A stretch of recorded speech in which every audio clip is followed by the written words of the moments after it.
La multiplication des manifestations de contestation contre le régime des Marzen, tant au Maroc qu'à l'étranger, suscite des rumeurs de plus en plus insistantes sur un éventuel changement à la tête du pouvoir marocain.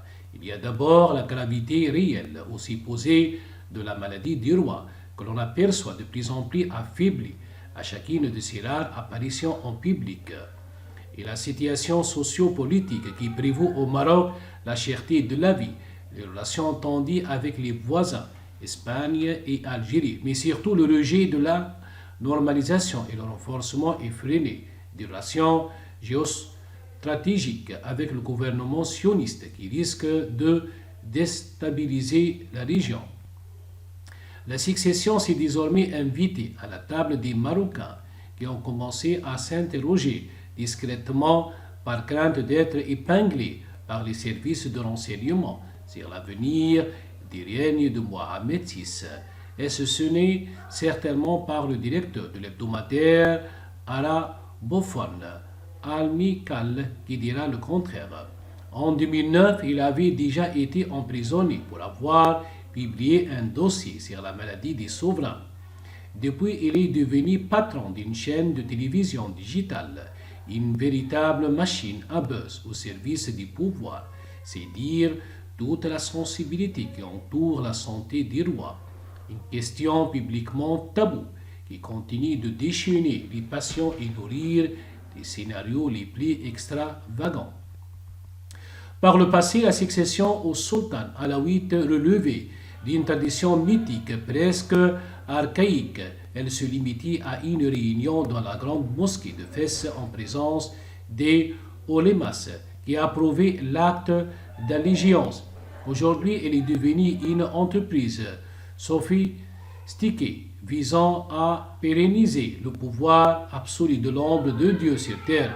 Pour cela, les fervents défenseurs de cette monarchie tentaculaire tentent de forger une image humaniste du futur roi. Moulay Hassan, car c'est de lui qu'il s'agit, mais semble préoccupé par le risque d'un virage à 180 degrés dans son attachement à sa mère, la princesse Salma, dont personne au Maroc ne doute de sa proximité avec le peuple et aussi son allergie présumée au baisement. Plus que jamais au centre d'attention médiatique, le prince héritier du Maroc est l'une des préoccupations majeures des chancelleries européennes et à leur tête la France qui souhaiterait jouer les tuteurs. L'état de santé du roi du Maroc Mohamed VI, qui suscite de nouveau des interrogations dans le royaume chérifien, pose plus que jamais le problème de sa succession par son fils Moulay Hassan.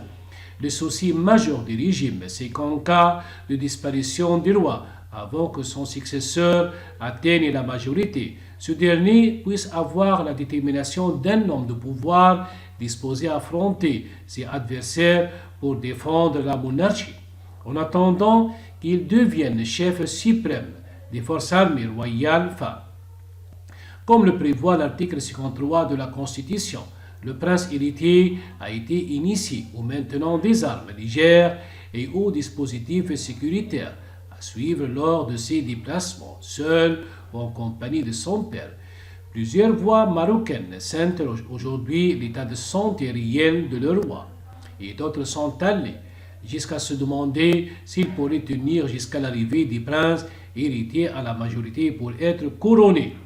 Leur crainte est que le futur roi soit influencé dans sa gouvernance par sa mère, dont il est très proche, la princesse de Selma. Bien qu'elle ait été zappée par une bonne partie de la presse marocaine, depuis notamment son divorce avec le roi Mohamed VI, elle vient de refaire la une de l'actualité au royaume. En effet, discrète depuis son divorce avec le roi Mohamed VI du Maroc il y a 3 ans, Lala Selma fait à nouveau parler d'elle, non pas pour évoquer son ancienne vie au palais royal, mais à travers le sujet de la lutte contre le cancer. L'ex-épouse du roi Mohamed VI s'implique davantage dans l'humanitaire. Très discrète, Salma, 33 ans, avait été prise en photo en 2019 lors de la visite d'un centre de cancérologie. En parallèle, elle continue à garder un œil sur ses 2 enfants, Moulay Al-Hassan et Lalla Khadija. Son fils Moulay Al-Hassan héritier au trône Maroc, semble de plus en plus promis à un brillant avenir et il pourrait y prendre un rôle actif. Certains journaux qui n'avaient pas hésité à diverser des insanités sur la mère de Moulay el-Hassan, traiter de tous les noms d'oiseaux, tentent de réparer les dégâts maintenant que la roue risque de tourner avec un pouvoir qui pourrait à tout moment se retrouver entre les mains des fils de son fils. Ces médias savent aujourd'hui que ces positions pourraient en effet bien changer. Une situation a donné le frisson souverain et rien qu'à l'idée de voir ce dirigeant quitter les commandes. C'est l'inquiétude la plus totale. Dans l'entourage immédiat et les rentiers du gouvernement marocain, même la diplomatie de ce pays est en perte de vitesse, si bien que ses relations avec son voisin espagnol est de plus en plus compliquée ces derniers temps. Mercredi passé, 2500 migrants avaient fait de même lors de la tentative de passage la plus massive jamais enregistrée dans cette enclave, et constitue avec Ceuta la seule frontière terrestre de l'UE avec l'Afrique. Près de 500 y étaient parvenus. À environ 6 heures aujourd'hui, mercredi 3 mars, le commandement de la garde civile a vu un groupe d'environ 1200 migrants s'approcher de la clôture, a indiqué la préfecture de Melilla dans un communiqué.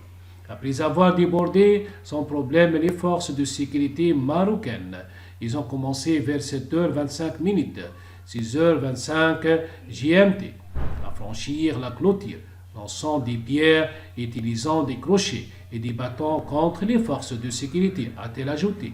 Nous estimons qu'environ 350 sont entrés dans la ville, a poursuivi la préfecture Melilla et l'autre enclave espagnole de Ceuta, située à près de 400 km plus à l'ouest, constituent les seules frontières terrestres de l'Union européenne en Afrique.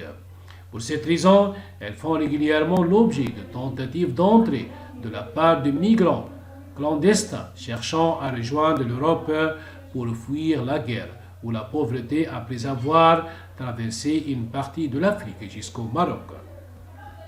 Le gouvernement espagnol a encore haussé le ton contre le Maroc, accusé d'agression et de chantage. De son côté, l'Association marocaine des droits de l'homme avait fait elle aussi état mercredi d'une trentaine de migrants blessés, dont 3 ou 4 grièvement. Selon la MDH, 250 migrants étaient arrêtés jeudi et placés dans un centre de jeunesse, transformé en centre de détention dans la ville marocaine de Kariat Arekman, et seront ensuite éloignés par les autorités de la zone. En parallèle, le Maroc a exprimé sa colère après l'annonce du G4, que forment 4 pays, à savoir l'Algérie, l'Afrique du Sud, le Nigeria et l'Éthiopie. Selon les journaux échos du pouvoir, ces nations se reconnaissent par leur positive hostile vis-à-vis du royaume chérifien. C'était pourtant un regroupement informel à but diplomatique lancé à Bruxelles en marge du dernier sommet de l'Union européenne-Afrique. Le G4 devait être réactivé au sein de l'Union africaine. Il avait pour but de coordonner, analyser, concerter et trouver des solutions aux défis des continents en proposant un mécanisme stratégique qui vise à apporter des solutions pratiques et efficaces aux différents problèmes auxquels l'Afrique est confrontée. Le Nigeria, l'Afrique du Sud, l'Algérie et l'Éthiopie partagent effectivement le même point de vue sur de multiples questions concernant le continent. Ils partagent également la même vision de la sécurité au Sahel et surtout au Mali. Le communiqué de la présidente nigériane précise qu'un sommet officiel entre les 4 chefs d'État sera convoqué dans les mois à venir pour tracer une feuille de route. Selon la presse proche du pouvoir, le Maroc a exprimé son mécontentement mercredi 23 février passé, car pour elle, les 4 pays formant ce groupe seraient, selon ces médias, connus pour leur position hostile au royaume chérifien. Mais qu'en est-il du retour du royaume du Maroc au Conseil de paix et de sécurité de l'Union africaine, qui s'est accompagné par la présence au sein de cette instance de l'Union africaine de ces pays et ont déjà ouvert des consultats du Sahara. Il s'agit du Sénégal, le Burundi, Djibouti, la République démocratique du Congo, la Gambie et la Guinée équatoriale. Deux poids, deux mesures. En réalité, cette diversion est faite pour détourner l'attention internationale des événements qui se déroulent dans la rue marocaine et qui demandent ni plus ni moins le départ immédiat des sbires du pouvoir. Aujourd'hui, les Marocains en pleine désobéissance civile. Trop, c'est trop. La coupe est désormais par trop pleine dans le royaume. Depuis plusieurs jours, des centaines de milliers de sujets marocains campent nuit et jour dans toutes les villes du royaume chérifien, comme le montrent de nombreuses vidéos mises en ligne. Cette revendication immédiate et sans appel devrait être suivie par une autre, encore plus radicale, mais carrément salvatrice, celle du départ du roi Mohamed VI et de son régime marzénien. Celui incarne en effet la véritable source du mal. Ce roi prédateur est immensément riche sans pifre de la misère et des innombrables privations de ces malheureux sujets au Maroc. L'heure de rendre enfin compte a enfin sonné.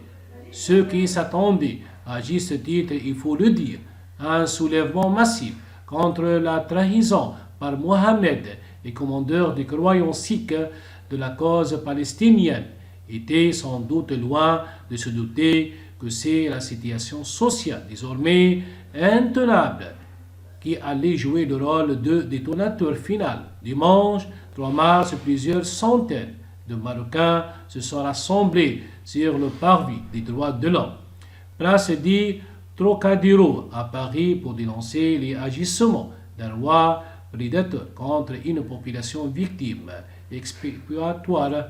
Il est certain que ces manifestations appelant à jeter à terre ce régime féodal et corrompu constituent une sérieuse alerte pour le régime de Mohamed VI. Selon plusieurs sources recoupées et dignes de foi, d'imposantes manifestations se sont déroulées dans plusieurs villes marocaines durant la nuit de samedi à dimanche 6 mars 2022. Les préoccupations et jeux de pouvoir se cristallisent autour de la succession au trône et les préparations des jeunes. Prince héritier Moulay Hassan, 17 ans. Le jeune homme a récemment fait parler de lui en refusant de faire les études universitaires qu'on avait prévues pour lui. La presse espagnole voisine est souvent fort bien renseignée sur ce qui se passe à la cour du Maroc. Chez la mère, diront certaines sources proches du palais, promptes à y voir la main mise de Salma, l'ex-épouse du roi. Souvenez-vous qu'elle était passée à la trappe brutalement, sans crier gare, quittant rapidement ses fonctions caritatives et publiques. On l'a sortie comme une voleuse et ses propres enfants l'auront remarqué. D'un point de vue psy-systémique, ce n'est jamais bon de bannir ainsi les gens employés par an, car c'est créer une sorte de secret de famille qui rebondit à la gueule. Par la suite, Moulay Al-Hassan était attaché à celle qu'il a élevée. Il préférait rester près d'elle. Il s'est inquiété pour elle lors du divorce. Le voyant déchu, ostracisé du jour au lendemain, il n'est donc pas exclu que le jeune prince devenu roi tendrait une oreille attentive à celle qu'il a mis au monde, et la politique du royaume risquerait de changer et de se mettre à mal certaines alliances. Mais ce pouvoir maternel sur le futur roi inquiéterait le roi et c'est ceux qui n'ont jamais adoré Salma. En effet, la succession de M6 devient une question potentiellement imminente. Il pourrait avoir besoin de passer le flambeau rapidement à son fils et le prépare malgré tous les risques qu'il encourt. والله شديد صحيح والله ولا قد تمشي حتى مقارو حتى مقارو تمشي هي تمشي تخلي الدمج باش ما يرجعش عليه نداء